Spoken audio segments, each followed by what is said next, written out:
Welcome to Understand All. I'm your host, Aslakir Gerleaf. Today, we're diving into a topic that's as pervasive as it is controversial. The surveillance state. Are we being watched? Let's find out. Imagine you're walking down a busy street, cameras tracking your every move, your phone logging your location, and that free app you just downloaded collecting your data. In this moment, how many eyes are on you? Well, according to IHS Markit, as of 2021, there were an estimated 1 billion surveillance cameras installed globally. That's roughly one camera for every 8 people on Earth. But it's not just about the sheer number of cameras. The technologies behind them are becoming more sophisticated by the day.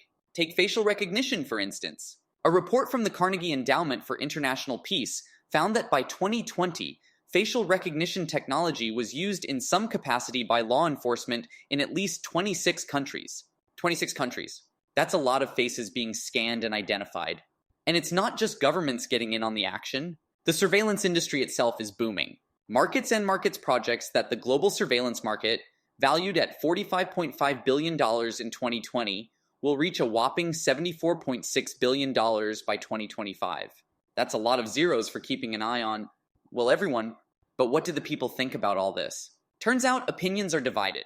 A 2019 Pew Research Center survey found that 64% of Americans were concerned about government surveillance infringing on their civil liberties. Yet, interestingly, 56% trusted law enforcement to use facial recognition responsibly. It's a bit of a paradox, isn't it?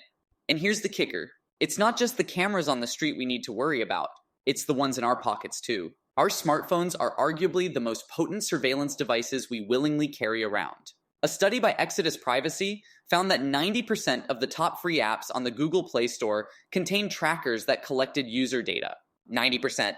That's nearly every app. But why should we care? Well, let's think about the implications. In 2018, the NSA collected over 534 million records of phone calls and text messages from US citizens. That's more than triple the number collected in 2017, according to the Office of the Director of National Intelligence. It begs the question, is privacy a luxury of the past? Now, I know what you might be thinking, but surveillance keeps us safe. And you're not entirely wrong. A 2019 study by the Campbell Collaboration found that CCTV cameras in public spaces reduced crime by an average of 13%. That's significant, but at what cost? There's a fine line between security and invasion of privacy, and it's a line that's becoming increasingly blurred in our digital age. With every click, every purchase, every message, we're leaving digital footprints. Footprints that can be tracked, analyzed, and used in ways we might not even be aware of. Take the UK, for example. It has one of the highest densities of CCTV cameras in the world. The British Security Industry Association estimates there are around 5.2 million cameras in operation as of 2020. That's about one camera for every 13 people in the UK. It's like living in a real-life Truman Show. But the future of surveillance isn't just more cameras. It's smarter cameras. Allied Market Research predicts that the global market for AI and surveillance will reach $13.4 billion by 2027. That's a lot of money being poured into making surveillance systems more autonomous and potentially more invasive. So, where do we go from here? Well, it's not all doom and gloom. There are steps we can take to protect our privacy in this increasingly watched world. We can start by being more mindful of the permissions we grant to apps on our devices. We can support privacy-focused legislation like the EU's General Data Protection Regulation, GDPR. And we can have open, honest conversations about the balance between security and privacy. But perhaps most importantly, we need to stay informed. We need to understand the implications of living in a surveillance state. Because only by understanding can we make informed decisions about the kind of world we want to live in. And that's the crux of it, isn't it? The surveillance state isn't some distant Orwellian concept. It's here and it's now.